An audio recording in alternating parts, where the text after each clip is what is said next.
Rule number 69.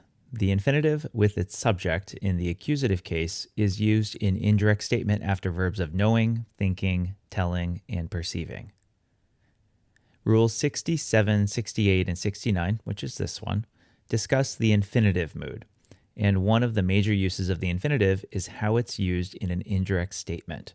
And that's what this video will be about, indirect statement in its most basic form. I've touched upon the accusative subject of an infinitive in Rule 39 already, and I'll circle back to the very important topic of indirect discourse, including indirect statements, commands, and questions, in Rules 86 to 89. So if you feel the discussion is incomplete, it has been and will be addressed in full over a bunch of other videos.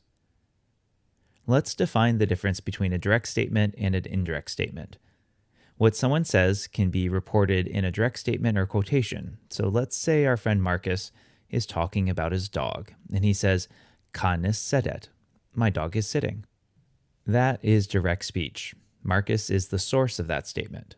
But if we were going to hear about what Marcus said indirectly or secondhand, we would use an indirect statement. Marcus says that his dog is sitting. Notice now that the words about the dog aren't Marcus's exact words. And let's talk about how we do this in Latin. In Rule 39, I described indirect statement, which consists of a head verb, one of thinking, saying, seeing, and so forth. All of these actions originate in the head, followed by the subject in the accusative case, and then the action as an infinitive. So let's apply this to our statement about Marcus's dog. Marcus dicit is our subject and head verb. Marcus says. The dog, though, is the subject of the indirect statement, so we put that into the accusative case, canem. And our verb is sitting becomes an infinitive, sedere. Marcus dicit canem sedere. Marcus says that his dog is sitting. Here are the standard head verbs that introduce indirect statements. We have verbs of knowing, verbs of thinking, verbs of telling, and verbs of perceiving.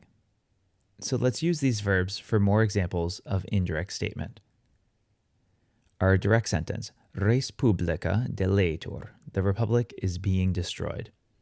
And indirectly, we make res publica our accusative subject, make deletur an infinitive. It's passive, so we'll keep it that way. And let's make this a feeling of Cicero.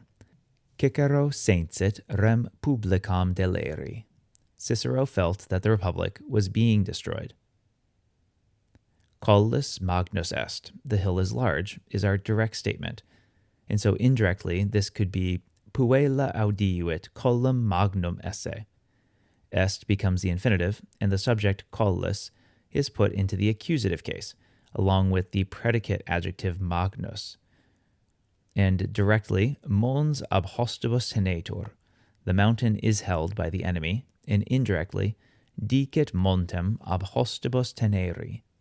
He says that the mountain is held by the enemy. We change the passive tenetur to the infinitive teneri.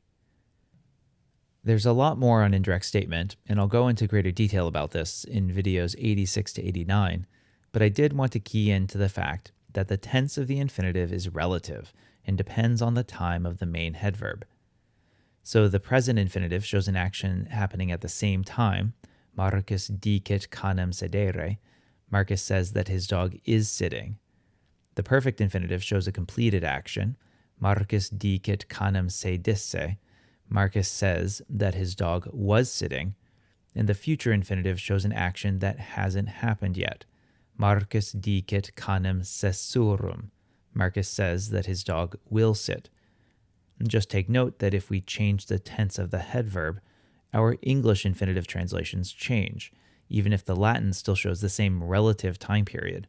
The present shows the same time action, the perfect completed action in the future, an action that has not yet happened, all in relation to the main verb.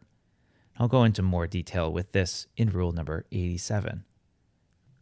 The indirect statement in Latin developed in such a way that some authors even use it to convey whole speeches, so one head verb can govern many different infinitives. This is pretty foreign to us in English, though, and can take some getting used to.